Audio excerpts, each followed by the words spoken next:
তথাকথিত জুলাই যোদ্ধা তাহারিমা জুলাই যোদ্ধাদের সম্পূর্ণ গোমর ফাঁস করে দিল। ভিডিওটি ভালো লাগলে অবশ্যই মন থেকে শেয়ার করবেন। আর হ্যাঁ, একটা ফল আপনার কাছে আশা করতেই পারি। বলেন তো কয়জন এই মামলার আসামি?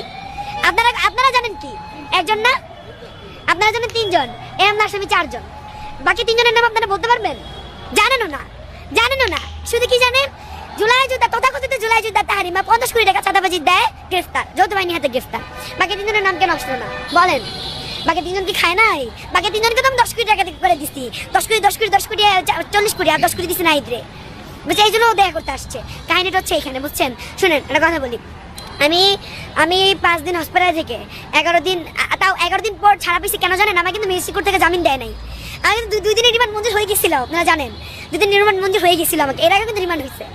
ওটা সব বাদ, তুমি আমার ভাইদের কাছে যাও। কোন ভাইদের কাছে? নাহিদ ভাই, যারা আমার সহযোদ্ধা। আজকে যদি আমি প্রশ্ন করি, ভাই আপনি যে রূপায়ণ টাওয়ারে এত বড় মানে এত বড় বড় গাড়ি করে ঘুরেন, রূপায়ণ টাওয়ারে আপনি ওখানে আসেন, আপনার কাছে প্রশ্ন, আপনি কি আমার সহযোদ্ধা ছিলেন না? ওনা আমাকে কি বলে জানেন? আমি যখন প্রশ্ন করছি, ভাই আপনারা এই প্রশ্ন শুনছেন কিনা জানি না, যে আপনারা যখন আসছেনই প্রথম দিনই আসতেন, আপনারা আমাকে আধমরা করে বের করলেন কেন? তাহলে মরা লাস্টে বের করতেন। ওরা কি বলেন? আমরা খবর পাই নাই। এই আমাকে যখন যৌথ বাহিনী অ্যারেস্ট করে, আপনারা কি এটা প্রকাশ করেন নাই যে 50 কোটি টাকা দায়ে যৌথ বাহিনী অ্যারেস্ট করে তথাকথিত জুলাই যোদ্ধা তাহারিমা জান্নাত সুরভি? প্রকাশ করেন নাই? ওনারা কি দেখেন নাই? বিশেষ করে বলতেছি বশির আলম অপু ভাইয়া, আপনি যদি নিউজটা দেখেন তাহলে বলবেন আপনার কাছে আমার মা প্রথম দিন ছুটে গেছিল যে বাবা আমার মেয়ে এরকম চাঁদাবাজির দায়। আমি বলি, এই মামলাটা যখন হয় প্রথমেই আমি ভাইয়াকে যে ইনফর্ম করছিলাম, ওই যে ছাত্র শক্তির গাজীপুরের আহ্বায়ক, যে ভাইয়া যে আমার এরকম একটা মিথ্যা মামলা দিচ্ছেন, এই মামলা কিছুই না, জুলাই যোদ্ধাদের এরকম অনেক মামলা হয়, এরকম বলছে।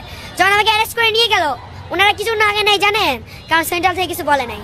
আর সেন্ট্রাল বলে আমাদের কিছু জানানো হয় নাই। বুঝছেন রাজনীতি কি? বুঝছেন রাজনীতি কোথায়? চোরে চোরে মাস্তাতো ভাই শুনছি, এখন দেখি চুন্নি আর চোরে মাস্তাতো ভাই। তথাকথিত জুলাই যোদ্ধা তাহারিমা পুলিশের হাতে ধরা পড়ে 50 কোটি টাকা মামলায়। সে কিন্তু জেল থেকে বের হওয়ার পর, জামিনে বের হওয়ার পরে মিডিয়ার সামনে সমস্ত তথ্য, গোপন তথ্য সব কিছু প্রকাশ করে দিল। আপনারা ভিডিওটা দেখলেন। 50 কোটি টাকা বলতেছে, 4 জনকে 40 কোটি টাকা দিছে আর নাহিদকে 10 কোটি টাকা দিছি।